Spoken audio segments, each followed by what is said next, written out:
डोंगला में शून्य छाया दिवस पर कार्यशाला संपन्न। मुख्यमंत्री ने किया तारामंडल का लोकार्पण। उज्जैन के डोंगला स्थित वराहमिहिर वेधशाला में शून्य छाया दिवस के अवसर पर खगोल विज्ञान और भारतीय ज्ञान परंपरा पर आधारित कार्यशाला आयोजित की गई। कार्यक्रम में मुख्यमंत्री डॉक्टर मोहन यादव ने 1.6 करोड़ की लागत से स्थापित 4K प्रोजेक्टर युक्त वातानुकूलित डिजिटल तारामंडल को लोकार्पण किया और विद्यार्थियों के साथ संवाद करते हुए सूर्य परिचालन, कालगणना व विज्ञान पर चर्चा की। शंकु यंत्र द्वारा सूर्य की छाया के अदृश्य होने की घटना को मुख्यमंत्री ने विद्यार्थियों के साथ देखा और सूर्य परिचालन की वैज्ञानिक व्याख्या दी। मुख्यमंत्री ने कहा, डोंगला को कालगणना नगरी के रूप में पुनः स्थापित किया जाएगा। उन्होंने प्रधानमंत्री मोदी द्वारा योग के माध्यम से भारतीय संस्कृति को वैश्विक पहचान दिलाने का उल्लेख किया और कहा कि हमारा प्राचीन ज्ञान, विज्ञान और परंपरा आज के युग की दिशा तय कर रहे हैं।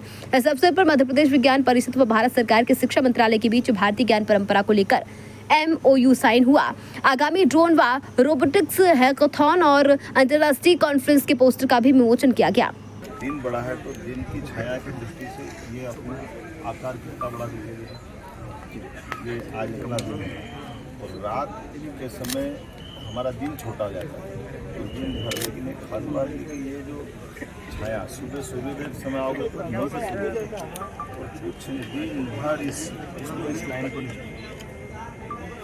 ये जो शंकु यंत्र है ये अपने ऋषि मुनियों ने बनाया और इसके आधार पर ऊपर की गति देखने की, नीचे सूर्य की गति आप तो मिला के नहीं देख सकते हैं, लेकिन बगैर आँख मिलाए देखे हुए छाया से सूर्य की गति से ये खास है। और उससे बड़ी बात ये है कि इसी के आधार पर आगे के जो अपने और महत्व देने अरे हो गया वो सब तो रहेगा फिर। सर आज व्यावसायिक आयोग आज आपने देखा वहाँ मौजूद छात्रों को समझाया भी सही आपको साइंटिस्ट का ये लोग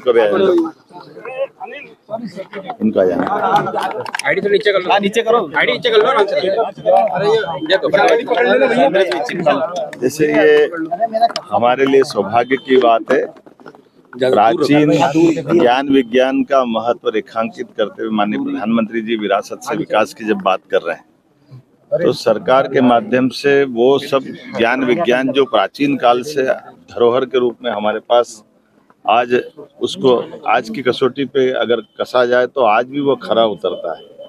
उसी सिलसिले में काल की गणना उज्जैन से होती है। जब काल की नगरी मतलब महाकाल की नगरी और काल मतलब समय, तो समय की शुद्धता की गणना की दृष्टि से हजारों साल से भारत दुनिया के लिए आदर्श रहा है।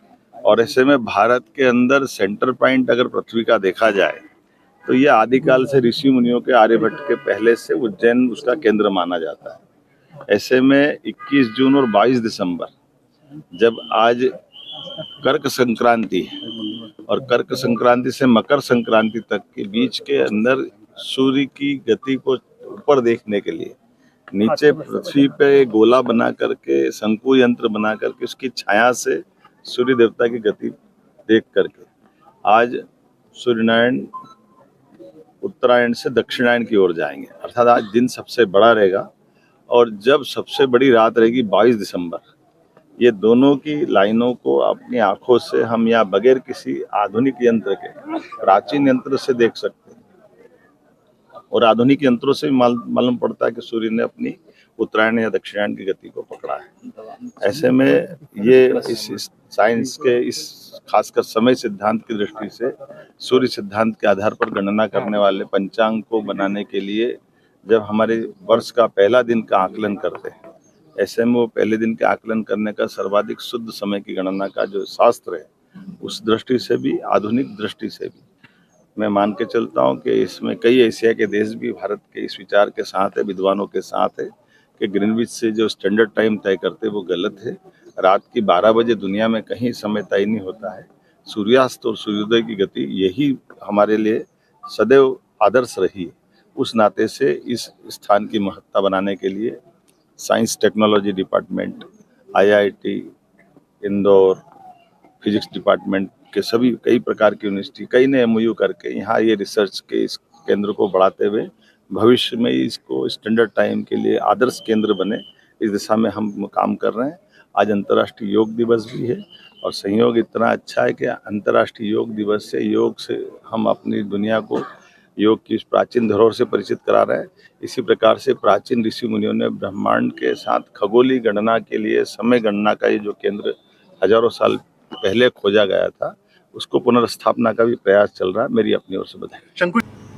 खबर भारतवर्ष के लिए उज्जैन मध्य प्रदेश से संजय शर्मा की रिपोर्ट। अपने शहर अपने प्रदेश की ताज़ा खबरों के लिए लाइक करें, शेयर करें, सब्सक्राइब करें और हाँ, बेल आइकन दबाना ना भूलें, क्योंकि खबर हमारी, फैसला जनतंत्र का।